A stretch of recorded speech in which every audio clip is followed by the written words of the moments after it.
En la actualidad, PlayStation es una de las marcas más importantes de la historia. Vendió más de 60 millones de consolas en total.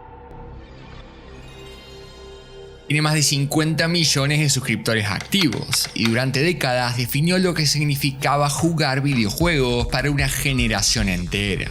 Pero hubo un momento en que PlayStation no existía y el hombre que la creó casi fue despedido 2 veces antes de poder terminarla. Su nombre era Ken Kutaragi, un ingeniero con una idea adelantada que desafió a Sony. Fue traicionado públicamente por Nintendo y terminó vengándose con la consola más vendida del mundo. Viajamos a Tokio, Japón, del 2 de agosto de 1950. Ken Kutaragi nace en una familia que no era rica, pero que tenía algo más valioso que el dinero. Sus padres tenían una pequeña imprenta y desde chico pasaba las horas después del colegio entre máquinas, desarmando todo lo que caía en sus manos, entendiendo cómo funcionaba cada pieza, una obsesión por entender cómo funcionan las cosas que lo iba a acompañar en toda su vida. Y fue exactamente lo que lo convirtió en el tipo de ingeniero que Sony necesitaba. Se graduó en ingeniería electrónica y para 1975 Sony lo contrató para su laboratorio de investigación digital. Muy rápido, Kutaragi se convirtió en algo difícil de encontrar en cualquier empresa. Un ingeniero al que llamaban cuando algo no funcionaba, el que encontraba la solución donde otros no la veían. Trabajó en las primeras pantallas de cristal líquido, en las primeras cámaras digitales, proyectos que definirían la industria electrónica en los siguientes años, y que le dieron una reputación dentro de Sony que muy pocos ingenieros de su edad tenían. Pero Kutaragi tenía una obsesión que Sony no sabía: los videojuegos. En esa época, Sony era una empresa de electrónica de consumo. Los videojuegos eran considerados una moda para niños, algo que no encajaba con la imagen de empresa de Sony. Kutaragi pensaba diferente. Veía en los videojuegos una industria que estaba creciendo con una velocidad que nadie en Sony estaba mirando.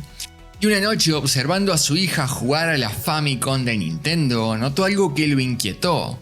El sonido era malo. La Famicom era una máquina poderosa para su época, pero el audio no hacía justicia a lo que podría ser, y Kutaragi sabía exactamente cómo mejorarla. Y lo que hizo es lo que iba a definir toda su carrera. No fue a hablar con sus jefes en Sony, fue directamente a Nintendo. Les propuso diseñar un chip de sonido avanzado para su próxima consola. Nintendo aceptó y Kutaragi empezó a trabajar en el proyecto en secreto, como si la empresa para la que trabajaba no existiera. El resultado fue el chip SPC700, un procesador de audio que daba al Super Nintendo una ventaja sonora sobre cualquier rival.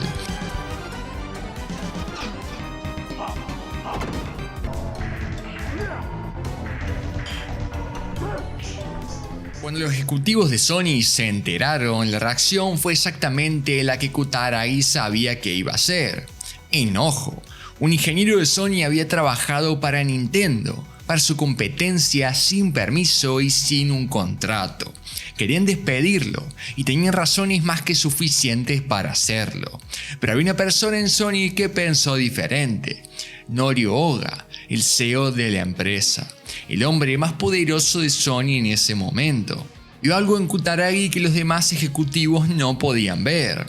No vio un empleado desleal, vio un ingeniero con visión, con capacidad de hacer cosas que nadie más podía. Pero Kutaragi no había salvado del todo su puesto en la empresa, porque lo que estaba por venir con Nintendo fue mucho más grave que un chip de sonido.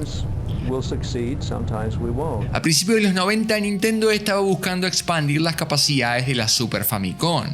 Querían incorporar un lector de CD-ROM.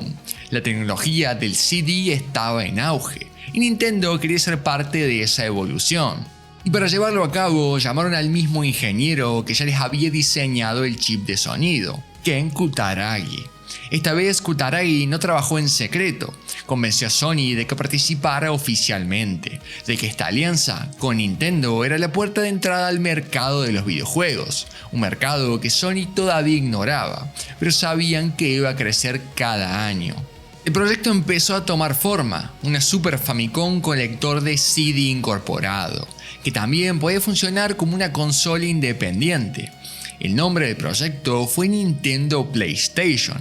Para el verano de 1991 el prototipo estaba listo. Sony lo presentó en el Consumer Electronics Show de Chicago con mucho orgullo. Subió al escenario y anunció esta colaboración con Nintendo, la consola que venía a cambiar el gaming, todo perfectamente ejecutado. Pero lo que no sabían es que al día siguiente Nintendo iba a subir a lo mismo, pero para anunciar que abandonaba el acuerdo con Sony, que su nuevo socio era Philips, una empresa holandesa de electrónica. Nintendo no le había avisado a Sony. La noticia le llegó a Sony al mismo tiempo que para todo el mundo, en público, en el mismo evento donde Sony había anunciado la alianza el día anterior. La razón detrás de esta decisión es totalmente contractual. Según los términos del acuerdo, Sony tendría derechos sobre los juegos distribuidos en formato CD para la consola. Nintendo no quería compartir esos ingresos. Quería darle a Sony ese poder sobre su catálogo, y en lugar de renegociar, eligió salirse. Una jugada que Kutaragi le iba a describir así años después: Nintendo nos traicionó públicamente. 24 horas después el proyecto no existía, el prototipo que habían construido era un objeto sin futuro, y la empresa había quedado en ridículo delante de toda la industria. Norio Ohga estaba furioso. Los ejecutivos que siempre habían desconfiado del proyecto tenían ahora todas las razones para decir que tenían razón. Pero Kutaragi no fue a Ohga a disculparse, fue a proponer algo nuevo.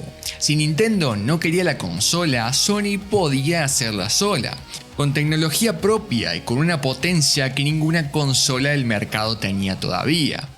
Y Ohga volvió a apostar por él.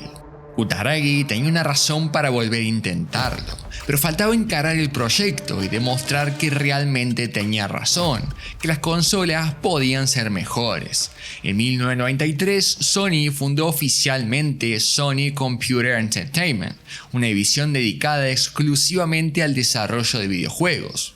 Lo que Kutaragi iba a diseñar no era solo una actualización de lo que ya habían hecho con Nintendo, es algo completamente distinto.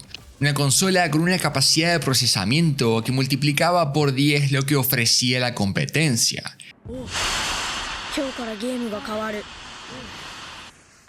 Con un lector de CD que hacía posibles juegos con una escala narrativa que los cartuchos no podrían sostener.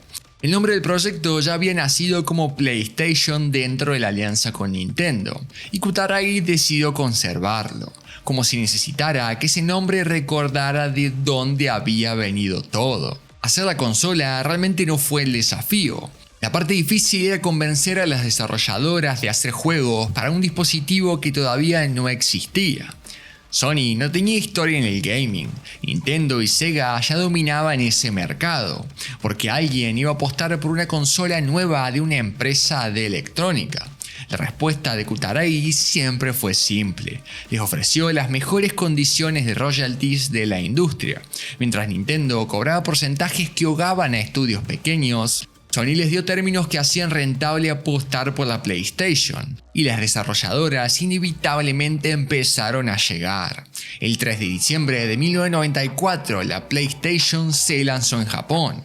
No hubo un arranque tranquilo, en 5 meses vendió 1 millón de unidades. La industria que había dudado de Sony empezó a prestar atención. En el 95 llegó a Occidente, y lo que siguió fue uno de los ascensos más rápidos en la historia del gaming. Final Fantasy VII, Metal Gear Solid, Crash Bandicoot o Gran Turismo. Títulos que definieron una generación entera de jugadores y que solo eran posibles gracias a la arquitectura que Kutaragi había diseñado. La PlayStation 1 fue la primera consola de la historia en superar los 100 millones de unidades vendidas, pero fue solo el principio, porque la PlayStation 2 llegó en el 2000, con un lector de DVD que convirtió al dispositivo en el reproductor más barato del mercado, y con una biblioteca de juegos que hasta hoy nadie ha igualado. El resultado: 155 millones de unidades, la consola más vendida de la historia. Para 2007, Ken Kutaragi se retiró de Sony, después de más de 30 años, sin escándalos ni conflictos públicos, solo un ingeniero que había determinado lo que vino a hacer. Y un detalle en su retiro que dice todo sobre quién era.